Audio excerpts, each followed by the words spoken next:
다 같이 한 마음으로 말라기서 2장 1절 말씀 같이 합독해 보도록 하겠습니다.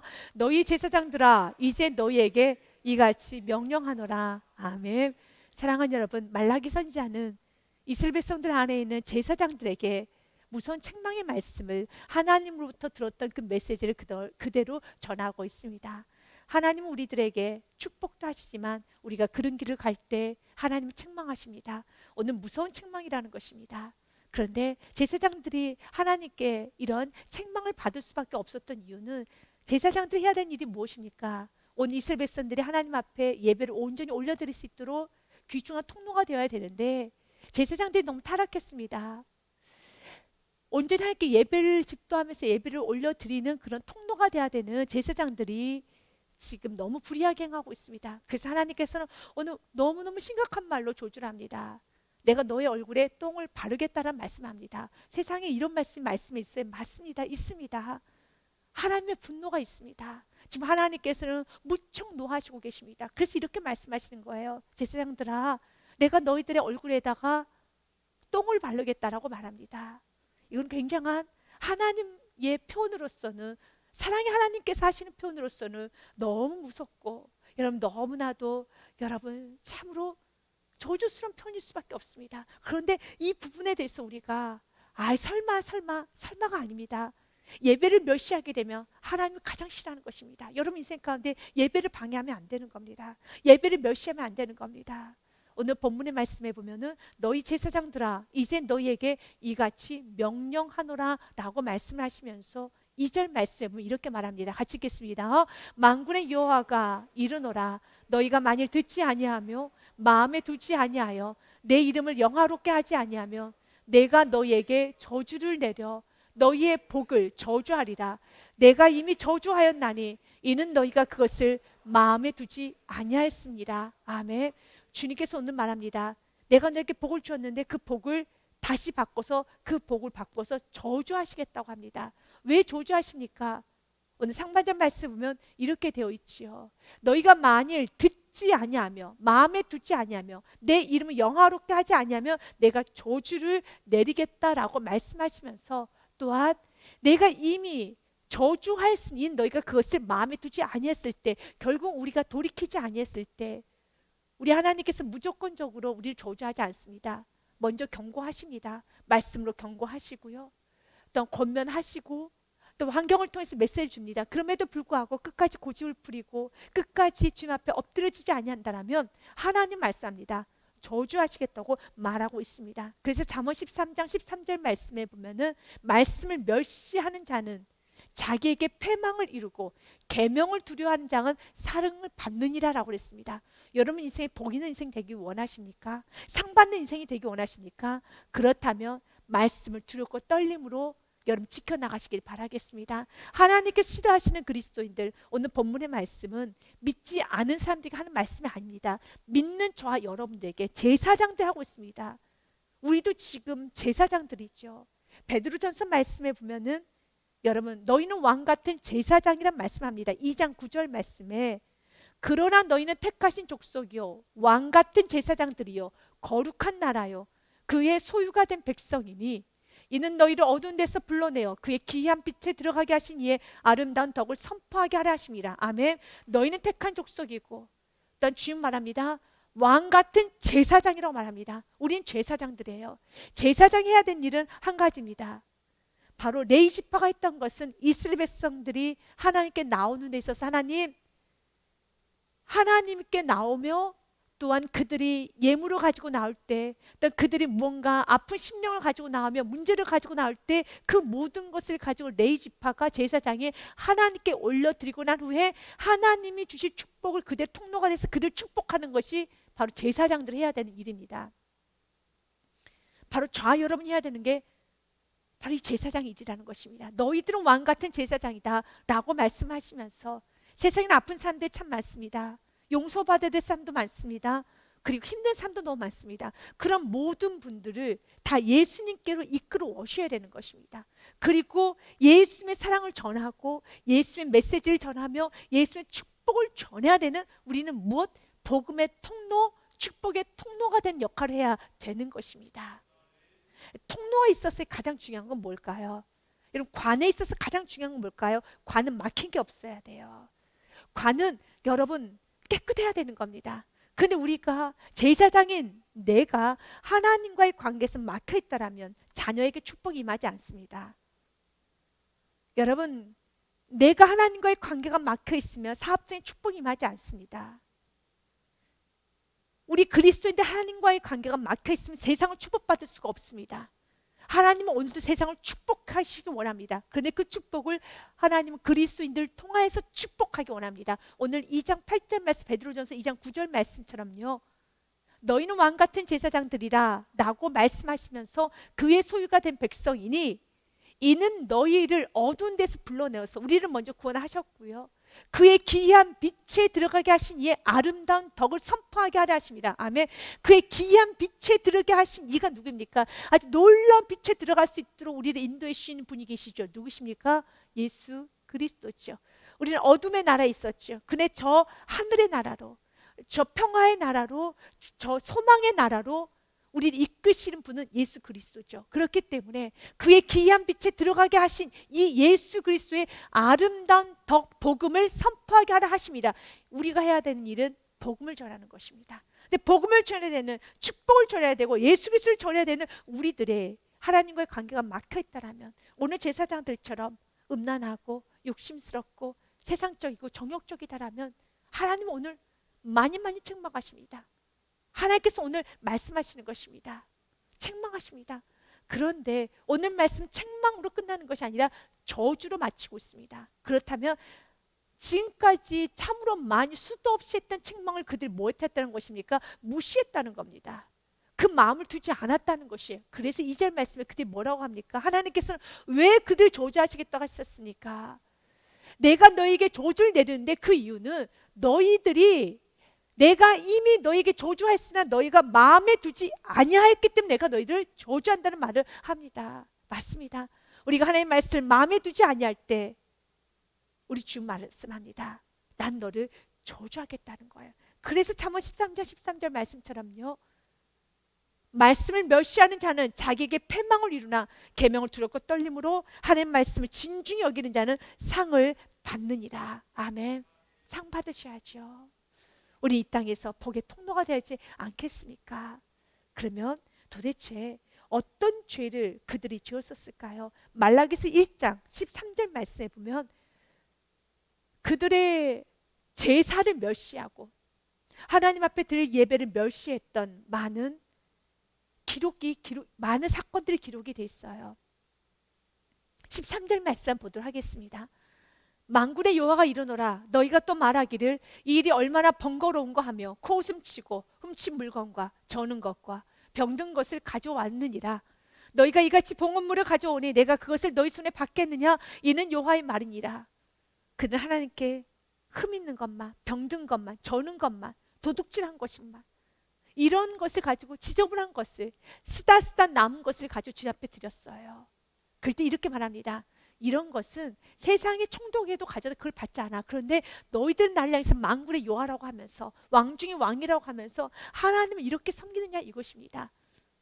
그러면서 그들은 예배를 멸시했습니다. 제사를 코웃음 쳤다는 겁니다. 가볍게 여겼다는 겁니다. 세상은 예배를 가볍게 여기죠. 그러나 그리스도인 저와 여러분은 예배는 생명보다 더 소중히 여기셔야 됩니다. 성경에는 예배를 멸시했었을 때 인생이 어떻게 마무리가 되고 갔는지를 샘플로 예시로 해놓은 사건들이 좀 기록이 돼 있어요. 대표적으로 사무엘상 말씀에 보면은 홈리와 비느하스 사건입니다. 홈리와 비느하스는 엘리 제사장의 아들들이었습니다. 그런데 그들은 예배를 멸시했어요. 하나님께 드린 예물을 멸시했습니다.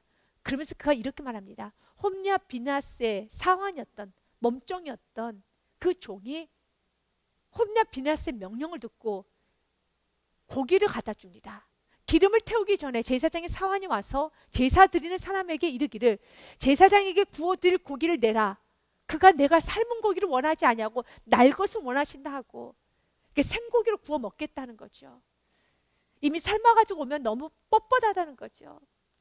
사랑하는 여러분, 여러분 생고기 좋아하시니까, 아니 뻣뻣한 고기 좋아하시니까 맞아요. 생고기 좋아하고 먹을 수 있습니다. 그러나 우리가 그리스도인이 되었으면 우리가 먹고 싶은 것도 있고 우리가 많은 걸 누릴 수 있지만 이것이 말씀과 위배된다라면 절제할 수 있는 은혜가 있어야 되는 것입니다.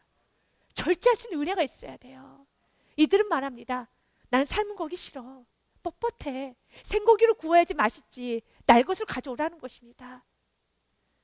16절 말씀에 그때 그 사람이 이르기를 반드시 먼저 기름을 태운 후에 내 마음에 원하는 대로 가지라 하면 그가 말하기를 아니라 지금 내가 내라. 그렇지 않으면 내가 억지로 빼앗으라 했으니 하나님은 우리에게 주시지 않은 분은 아니세요. 우리 주십니다. 고기를 주시는 분이에요. 레위지파는 하나님께서 친히 먹이셨죠. 그래서 레위지파에게는 분깃이 없어요. 10의 1조 예물은 레위지파들이 생활비로 쓰게 되어 있어요. 그리고 또한 제사를 드리고 나서 하나님 앞에 태우고 난 후에 고기는 제사장들이 먹게 되었습니다. 먹으면 되는 겁니다. 이스라엘 백성들이 드린 11조를 제사장들이 받아서 그걸 가지고 생활비로 하는 것입니다. 하나님은 그들에게 굶기지 않습니다. 먹여줍니다. 그런데 지나치다는 겁니다. 왜 하나님 보시기 외도가 그렇게 악한 것입니까? 왜 도둑질이 악합니까? 왜 남의 걸 탐내는 게 왜 악한 것입니까? 그건 한 가지예요. 나에게 주었는데, 나에게 나의 남편을 주었고 나의 아내를 주었고 또 나에게 가정을 주었으며 또 나에게 교회를 주었고 나에게 이렇게 생명을 주었고 내게 주어지고 위의 걸 탐내는 것은 하나님 기뻐하지 않습니다. 맞아요. 삶은 고기보다 생고기가 조금 더 자극적일 수 있고 조금 더 우리의 육적인 만족, 쾌락에 좀 만족될 수 있을 것이에요. 그러나 우리는 육을 위해 사는 사람이 아니다. 육의 공급은 필요해요. 그러나 육의 쾌락이 먼저는 아니라는 것입니다. 주님께서는 우리가 여러분 고기도 먹지 아니하고 아무것도 먹지 아니하고 공기만 마시고 살 수는 없지요. 우리 식사도 해야 되고 맛있는 것도 먹어야 되며 옷도 입어야 되며 잠도 자야 되는 겁니다. 하지만 이 모든 것이 그래서 사도 바울은 이렇게 말하는 겁니다. 먹든지 마시든지 하나님의 영광을 위해서 하라는 것입니다. 너무 지나쳐. 너무 지나치단다. 우리 주님 우리가 지나치게 살기를 원하지 않습니다. 하나님께 먼저 드릴 건 드리고 하나님께 먼저 섬길 건 섬기고 사랑하는 여러분, 여러분 예배 시간까지 여러분 가지고 가면서 일하지 마십시오. 하나님께 드려야 될 물질까지 여러분들이 가지고 가면서 자녀 키우려고 하지 마십시오.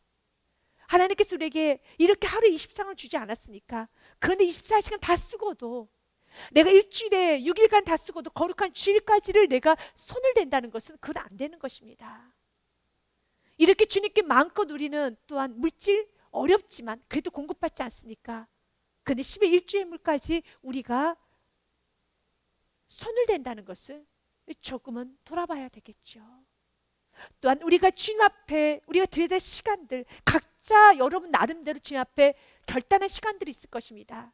그런 결단한 시간들을 수많은 시간을 내가 때로는 영화를 보기도 하고 또한 책을 읽기도 하며 또한 여가 생활을 하고 쉬기도 하고 일을 하기도 합니다. 그런데 내가 주님 앞에 드려야 될 그 30분의 기도 시간조차도 그것을 드리지 못하고 있다라면 우리 주님 말합니다. 그것을 무겁다고 말한다라면 그러면 안 되지. 사랑하는 여러분, 우리 지금 우리에게 공급해 주시지 않으신 분이 아닙니다. 공급을 해 주십니다. 그러나 우리의 욕심은 채워주지 않습니다. 주님께서 말씀합니다. 삶은 고기로는 안 되겠니? 꼭 그렇게 생고기를 먹어야 되겠니? 꼭 그렇게 지나치게 살아야 되겠니? 꼭 그렇게 쾌락적으로 거기까지 가야 되겠니? 좀 오래 참을 수 없겠니? 절제할 수는 없겠니? 좀 순리대로 살아갈 수는 없겠니? 조금 더 스텝을 밟아가면 안 되겠니? 라고 말하는 겁니다. 우리 지금 우리에게 오늘 말합니다. 홈리와 비나스는 이렇게 억지로 빼앗았어요. 그때 말씀해 보면 17절에 이 소년들의 죄가 여호와 앞에 심히 크면 그 이유가 무엇입니까? 같이 읽습니다. 시작. 그들이 여호와의 제사를 멸시하였습니다. 아멘. 여호와의 제사를 멸시하였습니다. 그 멸시 대가가 무엇입니까? 이가봇이에요. 이가봇이라는 건 하나님의 영광이 떠나는 것입니다. 사무엘상 4장 11절 말씀에 보면은 블레셋과의 전쟁이 일어납니다. 그때 홈리와 비나스는 언약궤를 가지고 나가요. 그런데 그 언약궤도 빼앗기고 홈리와 비나스가 한 날에 죽습니다. 하나님의 궤는 빼앗겼고 엘리의 두 아들 홈리와 비나스는 죽임을 당하였더라. 예배를 멸시하면 죽습니다. 예배를 방해하면 오늘 말씀처럼 내가 너의 얼굴에 똥을 바를 것이다, 내가 너를 저주할 것이다 라고 말씀하시는 것처럼 예배는 하나님 보시기에 가장 귀한 거예요. 그래서 그들은 죽임을 당했어요. 자기 남편이 죽었다는 소식을 비느하스 아내가 듣습니다. 그때 비느하스 아내는 그의 뱃속에는 또 하나의 생명이 있었어요. 그런데 그 아이를 낳으면서 비느하스의 아내였던 여인이 이렇게 말합니다. 이르기를 영광이 이스라엘에서 떠났다고 아이 이름을 이가봇이라 했으니 하나님의 교회가 빼앗겼고 그의 시아버지와 남편이 죽었기 때문이며, 22절 말씀에 또 이르기를 하나님의 교회를 빼앗겼으므로 영광이 이스라엘에서 떠났다 하였더라. 영광이 떠났어요. 이가봇입니다. 아이의 이름을 이가봇이라고 짓습니다. 하나님의 영광이 떠났다라고요. 하나님의 영광이 떠나면, 하나님 빛이 떠나면, 하나님의 손을 놔버리는 순간에 우리는 어둠을 맞이하게 돼요. 우리는 어둠을 맞이하게 되는 것입니다. 제사장들의 삶이 그랬어요. 제사장들이 예배를 멸시했습니다. 예배 코숨쳤습니다. 예배를 등한시했습니다. 마음대로 드렸습니다. 겸손함이 없었습니다. 난 언제나 어디서 내 마음대로 예배를 드릴 수 있다는 그 생각을 했었습니다. 오늘 못 드리면 내일 드리면 되지. 사랑하는 여러분, 오늘 못 드린다고 내일 나에게서 예배 기회가 오는 것이 아닙니다. 하나님께서 부르지 않으시면 그 누구도 주님 앞에 올 자 없다라고 말씀하신 분이 우리 하나님이십니다. 예배 드릴 수 있을 때 더 예배를 드리셔야 돼요.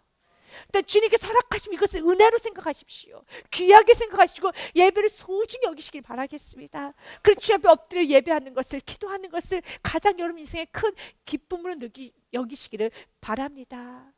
그러면서 2장 2절 말씀에 보면은 그들은 내가 너희들에게 했던 말을 그들 마음에 두지 않는다라고 말씀하면서 주님께서는요, 너희의 복을 내가 저주로 바꾸시겠다는 말씀을 하세요. 주님께서 우리에게 복을 주셨지만 우리가 예배에 실패하게 되면, 예배를 멸시하게 되면 그 복이 저주로 바뀌어요. 여러분도 많이 경험했을 것입니다. 우리 은혜를 충만히 받죠. 그러나 예배가 무너지기 시작하면 어떠던가요? 삶이 저주스럽게 바뀌어져요. 그럼 언제 다시 또한 삶이 회복이 됩니까? 예배가 회복이 되면 또 자연스럽게 내 삶은 다 회복이 돼요. 그래, 내가 아무리 충만하고 내가 또 충만한 길을 갔어도 내 안에 헌신하게 놀아라고, 내 안에 주님을 해서 내 생명을 바치겠나라고, 내는 오직 주님의 뜻대로 살기로 했습니다라고 결단했어도 어느 순간에 아주 여러분 소리 없이 예배가 무너지기 시작하면 내 삶은 신앙 무너져요.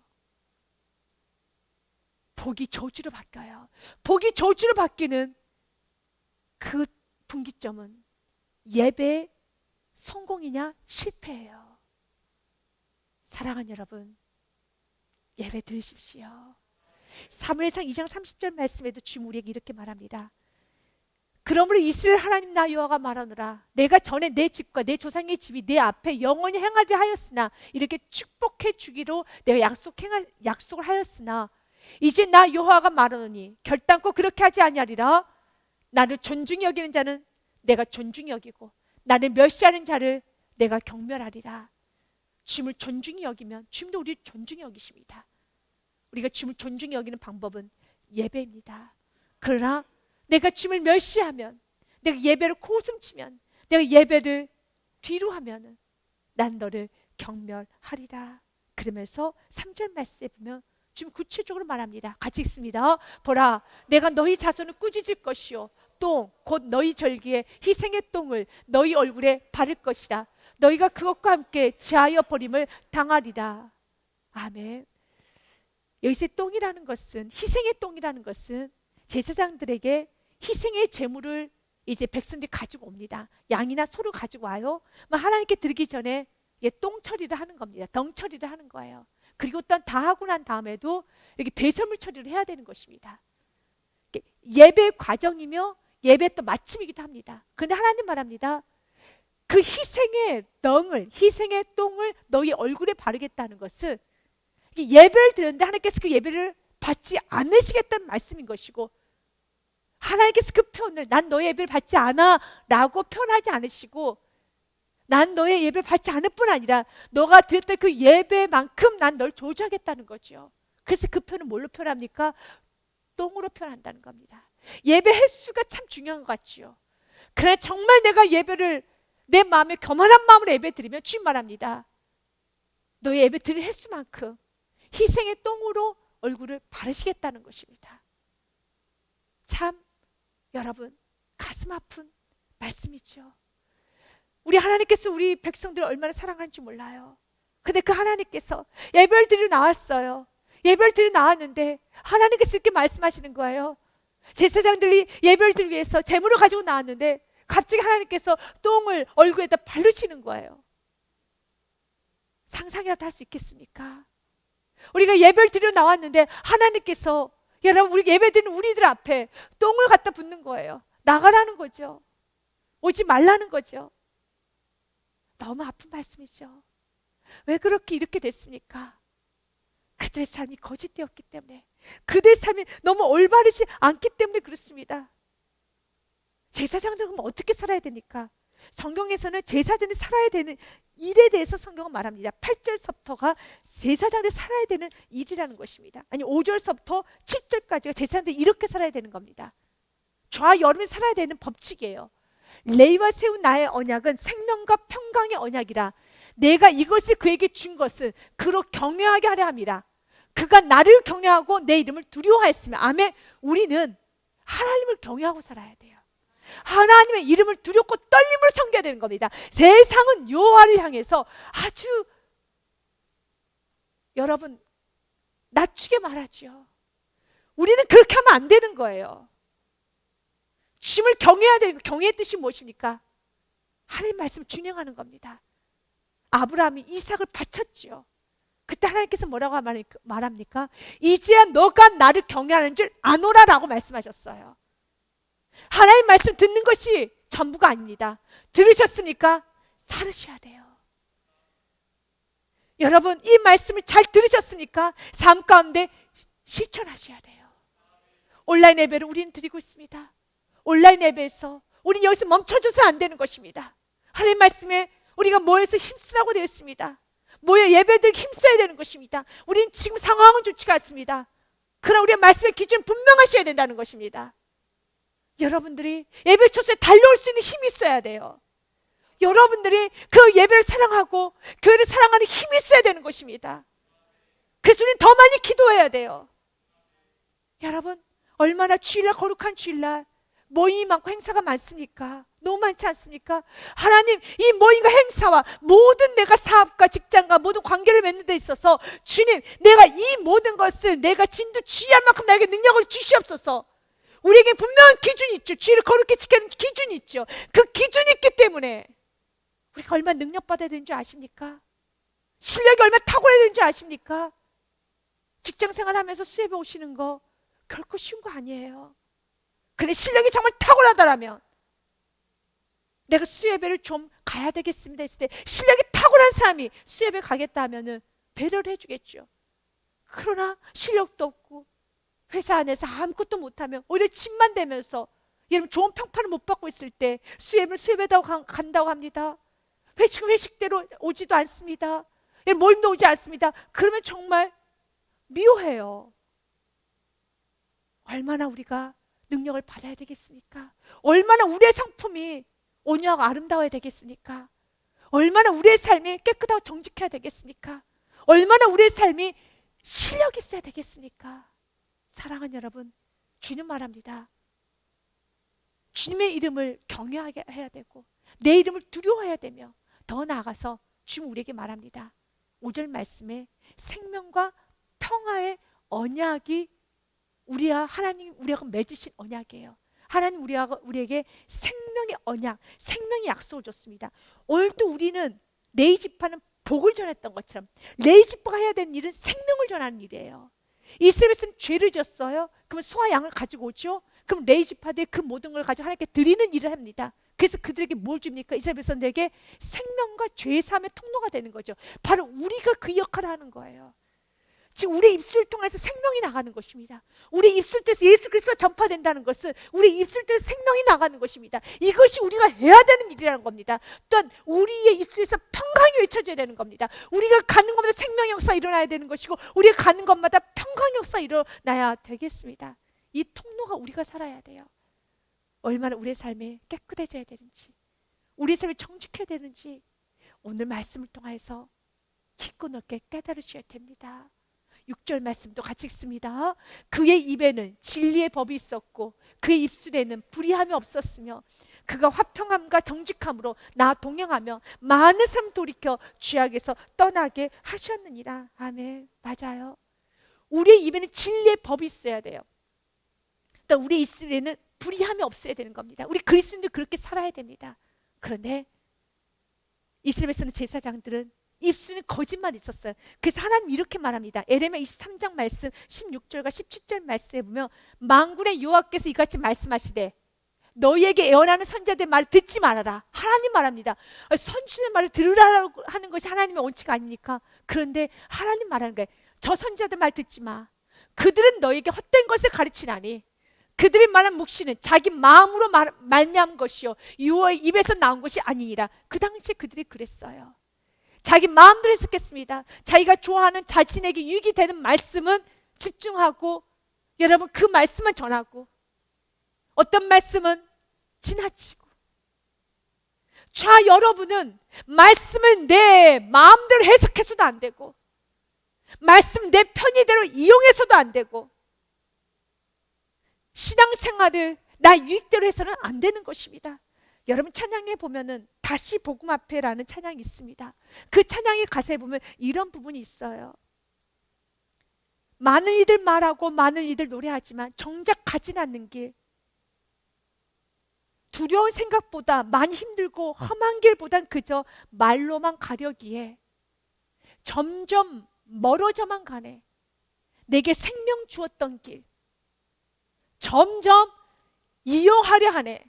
내게 사랑 주었던 그 길 다시 복음 앞에 내 영혼 선에 주님 만난 그때 나 다시 돌아가 주님께 예배 드리며 다시 십자가의 길을 걸으리. 사랑하는 여러분, 우리가 점점 이용만 한다는 겁니다. 제사장들이 그랬어요. 점점 이용만 해요. 하나님 말씀 이용하고 예배를 이용하고 이용만 합니다. 주님 말합니다. 내가 너의 얼굴에 똥을 바르고 싶구나 라고 말씀하고 있습니다. 주님 우리에게 말합니다. 우리 제사장들이 해야 되는 것은 오늘 본문 말씀처럼 너희들의 제사장 입술은 그의 입에는 진리의 법이 있어야 되고 그의 입술은 불의함이 없어야 되고 그가 화평함과 정직함으로 나 동행하며 많은 사람 돌이켜 죄악에서 떠나게 하였느니라. 아멘. 이것이 우리의 삶이라는 겁니다. 7절 말씀처럼요. 제사장의 입술은 지식을 지켜야 하겠고 아멘. 사람들은 그 입에서 율법을 구하게 되어야 할 것이니 제사장은 만군의 여호와의 사자가 됨이거든. 메신저가 돼야 되는 거예요. 메신저가 되어서 여호와의 사자가 되고 여호와의 입이 되어서 그들이 말씀대로 잘 살 수 있도록 통로가 되면서 그들이 말씀을 잘 살 수 있도록 내가 먼저 말씀을 잘 살아야 되는 것입니다. 내가 말씀대로 살아야 돼요. 그리고 그들에게 말씀을 살 수 있도록 우리는 통로자가 되어야 되는 겁니다. 여러분들 주의를 지키지 않고 누군가에게 주의를 지키라고 말씀할 수 없어요. 여러분들 하나님의 나라 먼저 그의 나라 그 의를 구하지 아니하고 그의 나라 그 의를 구하라고 말씀할 수 없어요. 내가 기도하지 않고 자녀들에게 기도하라고 말씀할 수 없어요. 너 하나님만 믿어라라고 여러분 자녀들에게 말을 하면서 여러분들이 하나님만 믿지 못한다면 그 말 할 수가 없어요. 그런데 우리의 삶에 너무 연약한 게 많아요. 그렇기 때문에 어떻게 해야 됩니까? 이 말씀을 두고 주님 내가 참 믿음을 서기 원합니다. 내가 정말 진정 내가 하나님 말씀대로 살기 원합니다. 나의 신앙이 오직 예수의 신앙이 되기 원합니다. 로마서 2장 말씀에 보면 참 아픈 말씀이 있어요. 21절 말씀에 보면 이렇게 됐습니다. 그러면 다른 사람을 가르치는 내가 내 자신은 가르치지 아니하느냐? 도둑질하지 말라 선포하는 내가 도둑질하느냐? 간음하지 말라 말하는 내가 간음하느냐? 우상을 가지고 여기는 내가 신전 물건을 도둑질하느냐? 율법을 자랑하는 내가 율법을 범함으로 하나님을 욕되게 하느냐? 말을 하는데 오히려 본인이 죄를 짓고 있다는 것입니다. 24절 말씀 같이 읽겠습니다. 기록된 바와 같이 하나님의 이름이 너희 때문에 이방인 중에서 모독을 받는도다. 지금 우리의 죄를 돌아봅시다. 저와 여러분의 죄를 돌아봅시다. 혹시 나로 인해서 하나님의 이름이 모독은 받고 있지 않은가? 울어야 됩니다. 회개를 해야 됩니다. 주님께서 우리 회개할 때 충실히 회개하고 돌아오는 자에게 하나님 용서하여 주십니다. 시편 말씀에 51편 말씀에 주님이 약속했습니다. 17절 말씀에 하나님께서는 중심으로 회개하는 자를 하나님은 용서하여 주십니다. 하나님께서 구하시는 제사는 상한 심령이라 하나님이여 상하고 통회하는 마음을 주께서 멸시하지 아니하시려다. 아멘. 주님, 내가 그들에게 도둑질하지 말라 했는데 내가 도둑질했습니다. 탐욕 부리지 말라 했는데 내가 탐욕했습니다. 욕심 부리지 말고 살라고 했는데 내가 욕심 부렸습니다. 주님, 용서하여 주옵소서. 주님 말합니다. 통회하는 마음을 주께서 멸시하지 아니하신다고요. 18절 말씀도 같이 읽습니다. 주의 은택으로 시온의 선을 행하시고 예루살렘 성을 쌓으소서. 아멘. 사랑하는 여러분, 우리 주님께서 우리가 어떻게 살아야 될지, 우리의 입술이 하나님의 메신저라는 걸 기억하고 우리의 행동이 하나님을 보여줘야 되는 삶을 살아야 되는 것을 기억하고 우리의 삶 속에서 생명을 전해야 되고 우리의 삶 속에서 평강을 전해야 됨을 기억하고 살아가기를 원하고 있습니다. 그러면서 주님께서는 오늘 약속하셨어요. 4절 말씀에 만군의 여호와가 이르노라 내가 이 명령을 너희에게 내린 것은 레위와 세운 나의 언약에 항상 있게 하려 함인 줄 너희가 알리라. 3절 말씀까지는 하나님께서는 얼굴에다가 똥을 바르시겠다는 말씀을 전했지요. 왜냐하면 그 당시 제사장들이 타락했기 때문에. 그런데 모든 제사장들이 타락한 건 아니에요. 여러분, 그리스도인들이 타락했다는 소리를 듣습니다. 그러나 모든 그리스도인 타락한 건 아닙니다. 모든 제사장들이 타락한 건 아니에요. 그렇기 때문에 우리가 정말 믿음의 길을 갈 수 있는 건 너무 귀한 것이고 지금도 곳곳에 믿음의 길을 가고 있는 수많은 그리스도인도 있습니다. 바로 여러분처럼요. 믿음의 길을 갑시다. 세상에 아무리 떠들어대도 넓은 길을 가라고 유혹을 해도 우리가 가야 되는 길은 십자가의 길이에요. 믿음의 길입니다. 자기를 부인하고 오직 예수 그리스도 살아가는 삶을 살아야 되는 것이고 예배를 드려야 되는 것이고 날마다 나는 죽고 예수 그리스도 살아가는 삶, 우리들이 가야 되는 길이라는 것입니다. 이사야서 말씀해 보면은 10장 21절과 22절 말씀에 너무 많은 사람들이 있지. 그런 남은 자만 나는 구원할 것이다 라는 말씀을 합니다. 남은 자, 곧 야곱의 남은 자가 능하신 하나님께로 돌아올 것이다. 22절 말씀에요. 이스라엘아 내 백성이 바다의 모래 같을지라도 남은 자만 돌아오리니 넘치는 공의로 파멸이 작정되었습니다. 아멘. 이렇게 타락한 백성도 있지만 남은 자가 되어서 끝까지 제사장 역할을 감당하는 사람이 있었어요. 그래서 하나님이 약속하는 겁니다. 만군의 여호와가 이르노라. 4절 말씀에처럼요. 내가 이 명령을 너에게 내린 것은 레위와 세운 나의 언약에 항상 있게 하려 함이니라. 아멘. 하나님께 선택받은 자, 하나님은 반드시 그 영혼을 통해서 영광을 받으십니다. 그래서 로마서 말씀에도 11장 말씀에 엘리야가 낙담을 합니다. 모든 선지자들, 제사장들이 다 타락했다고 생각을 했어요. 나만 남았고 나만 지금 선지자 역할을 하고 있지 다른 선지자는 다 거짓 선지자들 다 타락했다 생각했습니다. 그때 하나님은 엘리야에게 이렇게 말합니다. 아니야, 엘리야 너와 같이 믿음의 길을 가고 있는 순교든 7천이 있단다 라고 말합니다. 주여, 그들이 주의 선지자들을 죽였으며 주의 제단들을 헐어버렸고 나만 남았는데 내 목숨도 찼나이다. 나 혼자 지금 사역의 길을 가고 있습니다. 지금 나 혼자 시기나 살아가고 있습니다. 주님은 아니라고 말합니다. 그에게 하신 대답이 무엇이냐? 내가 나를 위하여 바알에게 무릎을 꿇지 아니한 사람 7,000명을 남겨두었다 하셨으니. 아멘. 지금도 믿음의 길을 가는 수많은 그리스도인들이 있어요. 믿음의 길을 가고 있는 수많은 청소년들이 있고요. 믿음의 길을 가고 있는 수많은 청년들이 있고 믿음의 길을 가고 있는 수많은 청년들과 수많은 여러분 영혼들이 있습니다. 전 세계에 흩어져 있어요. 곳곳에 있습니다. 믿음의 길을 가고 있습니다. 우리도 믿음의 길을 가야 되는 겁니다. 그럼 내가 믿음의 길을 갈 수 있다는 것을, 내가 이세메선들 안에 속했고 아니 내가 제사장이라 할지라도 내가 목회자라 할지라도 믿음의 길을 가지 않고 이렇게 타락한 제사장도 있어요.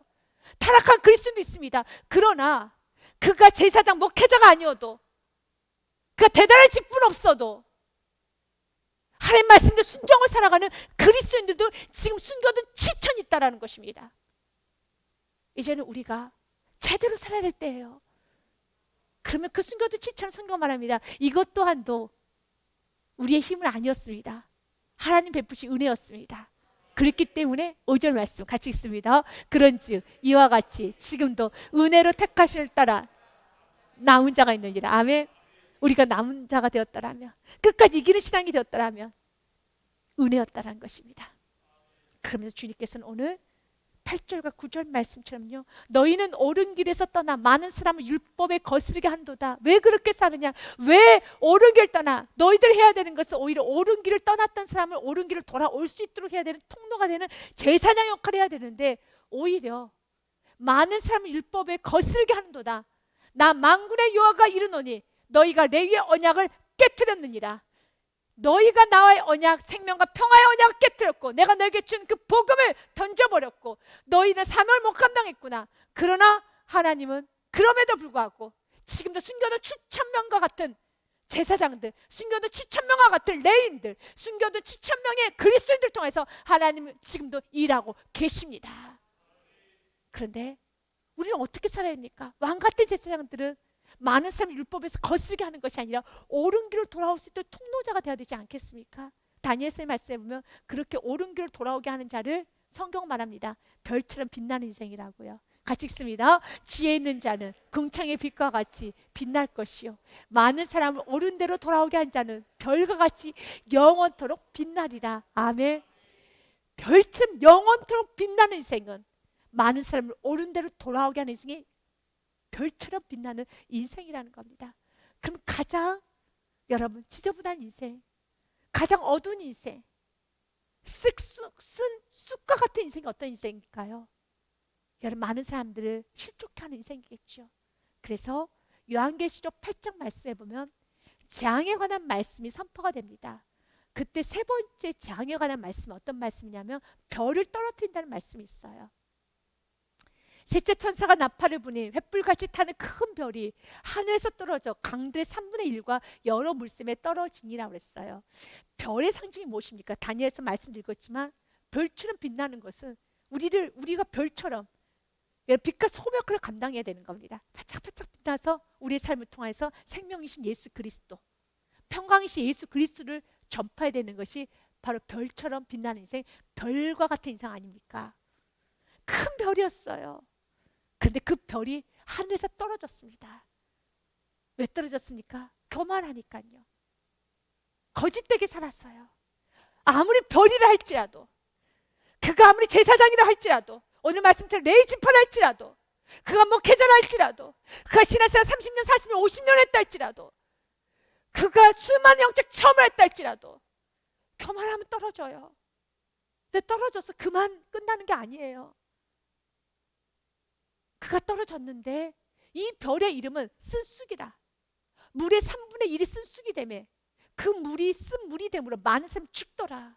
그 별이 떨어져서 물에 떨어졌더니 그 물이 쓴물이 되는데 문제는 그 물을 마시는 사람마다 죽어요. 그래서 지도자는 중요한 거예요. 어른은 중요합니다. 내가 어른이고 직분자고 신앙생활 10년 하셨고 5년 하셨고, 아니 내가 누군가보다 먼저 신앙생활을 했다라면 잘 살아야 돼요.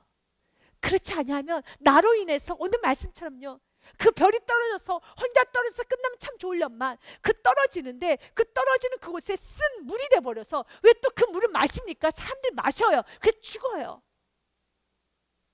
그래서 하나님께서는 너무 마음에 노함이 있어서 그 지도자들의 얼굴에 똥을 바르시는 거예요. 보기가 싫어서요. 사랑하는 여러분, 우리 심은 오늘 우리를 별처럼 빛나는 인생으로 만들어 주시기 원하십니다. 우리의 삶에 생명이신 예수 그리스도 전합시다. 평화이신 예수 그리스도 전합시다. 잘 전할 수 있도록 오늘도 내가 버려져야 될 거, 오늘도 내가 부서져야 될 거, 오늘도 내가 놓아야 될 건 다 과감하게 놓읍시다. 그리고 정말 성결하게 깨끗하게 주의 복음 잘 전하는 통로된 사명을 감당하시기를 바라겠습니다. 9절 말씀 같이 읽습니다. 너희가 내 길을 지키지 아니하고 율법을 행할 때 사람에게 치우치게 하였으므로 나도 너희로 하여금 모든 백성 앞에서 멸시와 천대를 당하게 하였느니라 하시니라. 사랑하는 여러분, 우리도 치우치지 마시고 정확한 말씀의 기준을 가지고 능력을 구합시다. 하나님 도움을 구합시다. 내 마음대로 말씀 해석하지 맙시다. 하나님이라는 금송아지를 만들지 맙시다. 하나님은 내가 생각에 의해서 내가 만든 하나님이 되어서 안 되고 이 말씀의 하나님이 되셔야 되는 것입니다. 그리고 그 하나님께 구하십시오.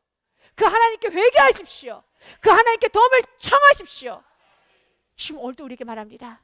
칠추지 아니하도록 내가 밤마다 너의 양심에 내가 깨워줄 것이고 내가 끊임없이 만져줄 것이란다. 밤마다 내 양심이 깨우쳐지는도다. 아멘. 너무 귀하죠. 이 축복 받으시기 바랍니다. 우리 시편 16편 7절 말씀 한 번 더 같이 읽겠습니다. 나를 훈계하신 여호와를 송축할지어다. 밤마다 내 양심이 나를 교훈하도다. 8절 말씀까지 같이 읽습니다. 내가 여호와를 항상 내 앞에 모시며 그가 나의 오른쪽에 계심으로 내가 흔들리지 아니하리로다. 아멘. 흔들리지 아니하리로다. 항상 그분이 계시기 때문에. 그러면 여러분 흔들리려고 할 때마다 그분을 외면하는 것이 아니라 언제나 주님 나를 붙들어 주옵소서. 그분께 여러분 연약함을 구해 보십시오. 여러분 약함을 구해 보십시오. 나를 붙들어 달라고. 나에게 치쳐지지 않고 내가 이 한 인생 살면서 좋은 통로만 되어 살게 해달라고 주님께 간구하십시오. 주님은 여러분을 마음껏 축복하여 주십니다. 여러분의 인생이 축복에서 축복으로 마무리되는 인생이 되시길 주님 이름으로 축복드립니다. 주님께 말씀 드리겠습니다.